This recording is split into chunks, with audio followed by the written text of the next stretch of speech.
If your Ion speaker won't connect over Bluetooth, don't stress, this is a very common issue and it's usually easy to fix with a proper reset. Bluetooth problems happen because your speaker slowly builds up temporary connection data, which can confuse pairing over time.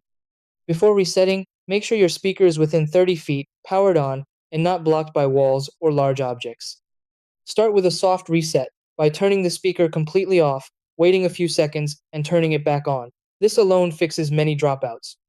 Also, be aware that some Ion speakers show two Bluetooth names, one for app control and one for audio. You must connect to the audio Bluetooth channel, or you won't hear sound.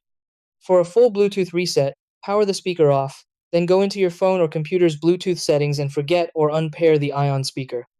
Restart your phone or tablet, turn the speaker back on, and press and hold the Bluetooth button until the light starts flashing. Now, reconnect from your device's Bluetooth list to create a fresh connection.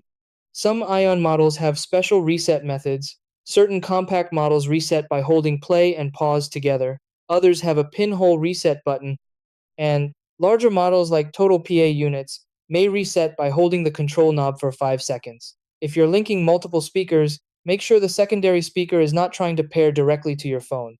Keeping firmware updated and resetting Bluetooth occasionally helps prevent future issues.